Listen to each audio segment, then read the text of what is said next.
ഇന്ന് ഞാനിവിടെ കാണിക്കുന്നത് നമ്മൾ റെസ്റ്റോറൻറ്റിലൊക്കെ കഴിക്കുന്ന നല്ല ക്രിസ്പി ആയിട്ടുള്ള എന്നാൽ നല്ല സോഫ്റ്റുമായിട്ടുള്ള പൂരിയാണ്.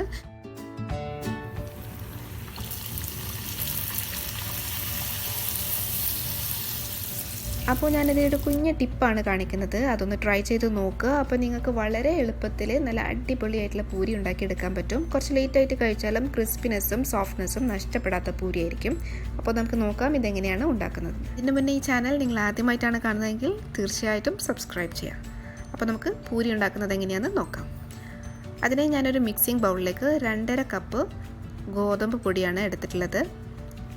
ഞാനിവിടെ യൂസ് ചെയ്യുന്ന കപ്പിൻ്റെ അളവ് 240 ml ആണ്. ഇനി ഇതിലേക്കുള്ള ടിപ്പാണ് ഞാൻ പറയുന്നത്. നമ്മളിതിലേക്ക് ആഡ് ചെയ്യാൻ പോകുന്ന നെക്സ്റ്റ് ഇൻഗ്രീഡിയൻറ്റ് സേമിയ പൊടിച്ചതാണ്. അപ്പോൾ ഞാൻ അതിനായിട്ട് എടുത്തിട്ടുള്ളത് വളരെ തിന്നായിട്ടുള്ള സേമിയാണ്. നിങ്ങൾക്ക് വളരെ തിന്നായിട്ടുള്ള സേമിയ എടുത്ത് നല്ല പോലെ തരിയായി പൊടിച്ചെടുക്കുകയാണ് വേണ്ടത്. അപ്പോൾ ഞാനിത് പൊടിച്ചെടുത്തിട്ടുണ്ട്.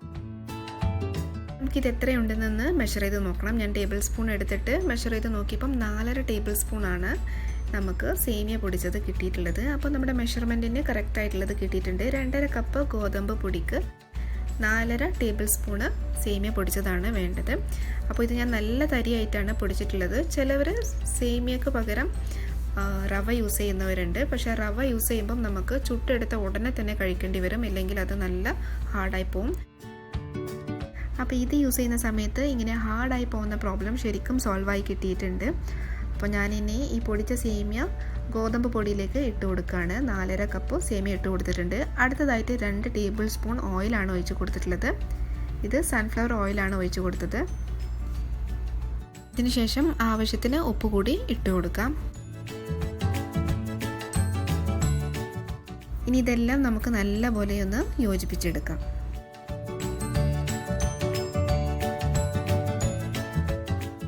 അപ്പോൾ മിക്സിംഗ് എല്ലാം കഴിഞ്ഞിട്ടുണ്ട്. ഇനി ഇതിലേക്ക് വെള്ളം ഒഴിച്ച് കൊടുക്കുകയാണ്. ഞാൻ ആദ്യം 1 കപ്പ് വെള്ളമാണ് ഒഴിച്ച് കൊടുക്കുന്നത്. വെള്ളം ഒഴിച്ച് കൊടുക്കുന്ന കൂട്ടത്തിൽ തന്നെ നല്ലപോലെ ഒന്ന് മിക്സ് ചെയ്തെടുക്കാം.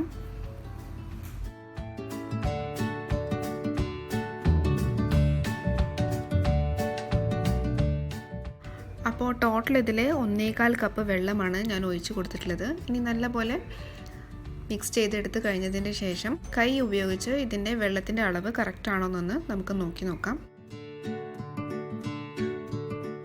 അപ്പോൾ ഇതിൻ്റെ വെള്ളത്തിൻ്റെ അളവെല്ലാം കറക്റ്റാണ്. ഇനി കൈ ഉപയോഗിച്ച് ഞാൻ ഇത് നല്ലപോലെ ഒന്ന് ചപ്പാത്തിക്ക് കുഴയ്ക്കുന്ന പോലെ കുഴച്ചെടുത്തിട്ടുണ്ട്. നല്ല സോഫ്റ്റ് ആക്കിയിട്ട് വേണം കുഴച്ചെടുക്കാൻ.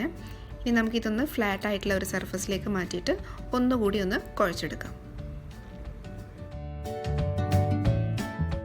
അപ്പോൾ ഞാൻ നേരത്തെ പറയാൻ വിട്ടുപോയൊരു കാര്യമാണ്, ഞാനിതിൽ ഉപയോഗിച്ചിട്ടുള്ളത് നോർമൽ റൂം ടെമ്പറേച്ചർ വാട്ടറാണ്, ചൂടുവെള്ളമൊന്നുമല്ല ഉപയോഗിച്ചിട്ടുള്ളത്. അപ്പോൾ നമ്മളത് കുഴച്ചെടുത്തിട്ടുണ്ട്. ഇനി ഇതിന് ചെറിയ പോർഷൻസ് എടുത്തിട്ട് നമുക്ക് കുഞ്ഞ് പൂരിക്കുള്ള ബോൾസാക്കി മാറ്റാം. ഞാനിവിടെ ബോൾസാക്കി എടുത്ത് വെച്ചിട്ടുണ്ട്. ഇനി ഇത് ഓരോന്നെടുത്ത് പരത്തിയെടുക്കാം. അപ്പോൾ പരത്തിയെടുക്കാൻ വേണ്ടിയിട്ട് ഞാൻ കുറച്ച് മൈദയാണ് ഇതിൻ്റെ മുകളിലേക്ക് സ്പ്രെഡ് ചെയ്ത് കൊടുക്കുന്നത്. ഇനി ഇത് ചെറിയൊരു മീഡിയം സൈസ്ഡ് പൂരിയാക്കിയിട്ടാണ് എടുക്കുന്നത്. വലിയ സൈസ് പൂരിയാക്കാൻ നിങ്ങളുടെ അടുത്ത് വലിയ കടായി ഉണ്ടെന്നുണ്ടെങ്കിൽ നിങ്ങൾക്ക് അങ്ങനെ വലിയ സൈസ് പൂരിയാക്കി എടുക്കാം. അപ്പോൾ ഞാൻ എൻ്റെ കയ്യിലുള്ള കടായിൻ്റെ വലുപ്പത്തിന് പൂരിയാക്കി എടുത്തിട്ടുണ്ട്. അപ്പോൾ ഇതാണ് നമ്മുടെ പൂരിയുടെ സൈസ്. ഇത് പുറമേ തൊടുന്ന സമയത്ത് നിങ്ങൾക്ക് കുറച്ച് നല്ല റഫായിട്ട് തോന്നും, സേമിയയുടെ തരി നല്ല പോലെ തോന്നും. പക്ഷേ കുഴപ്പമില്ല, നിങ്ങൾ ഫ്രൈ ചെയ്തെടുക്കുന്ന സമയത്ത് ഇത് നല്ല പെർഫെക്റ്റ് പൂരിയായിട്ട് തന്നെ കിട്ടും. അപ്പോൾ പൂരി പൊരിച്ചെടുക്കാൻ വേണ്ടിയിട്ട് ഞാനിവിടെ ഓയിൽ കുറച്ച് ചൂടാക്കാൻ വെച്ചിട്ടുണ്ട്. നല്ല ചൂടായാലാണ് പൂരി പെർഫെക്റ്റ് ആയിട്ട് കിട്ടുള്ളൂ. അപ്പോൾ നമ്മുടെ ഓയിലൊക്കെ ചൂടായി. ഇനി നമുക്കൊരു പൂരി എടുത്ത് നല്ല ഡീപ്പായിട്ട് മുക്കിയിട്ട് കൊടുക്കാം. പൂരി ഇട്ട് കൊടുക്കുന്ന സമയത്ത് കൈ തീർച്ചയായിട്ടും നമ്മൾ സൂക്ഷിക്കണം. അപ്പോൾ നമ്മുടെ പൂരി ഇവിടെ പൊങ്ങി വന്നിട്ടുണ്ട്. ഇനി ഇതിൻ്റെ സൈഡൊക്കെ ഒന്ന് ഫ്രൈ ചെയ്തെടുക്കാൻ വേണ്ടി നമുക്കിങ്ങനെ ഒന്ന് മെല്ലെ താത്തി കൊടുക്കാം ഓയിലിലേക്ക്.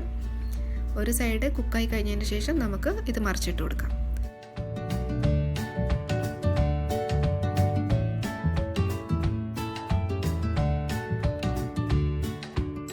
പൂരിക്ക് അധികം കുക്കിംഗ് ടൈം ഒന്നുമില്ല, പെട്ടെന്ന് നമുക്ക് ഫ്രൈ ചെയ്തെടുക്കാൻ പറ്റും. അപ്പോൾ 2 സൈഡും നല്ലപോലെ കുക്കായി കഴിഞ്ഞാൽ നമുക്ക് ഇത് എണ്ണയിൽ നിന്ന് മാറ്റിയിടാം.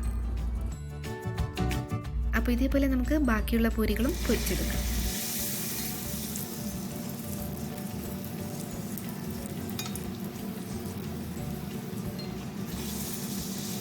അപ്പോൾ ഇതാണ് ഞാൻ നേരത്തെ പറഞ്ഞ restaurant style soft and crispy ആയിട്ടുള്ള പൂരി. അപ്പോൾ തീർച്ചയായിട്ടും ട്രൈ ചെയ്ത് നോക്കുക. നിങ്ങൾക്കിതൊരു യൂസ്ഫുൾ ആയിട്ടുള്ള വീഡിയോ ആകുമെന്ന് വിശ്വസിക്കുന്നു. നിങ്ങൾക്കിത് യൂസ്ഫുള്ളായി തോന്നിയിട്ടുണ്ടെങ്കിൽ തീർച്ചയായിട്ടും ലൈക്ക് ചെയ്യാനും നിങ്ങളുടെ ഫ്രണ്ട്സുമായി ഷെയർ ചെയ്യാനും മറക്കരുത്. So thank you for watching and have A nice day.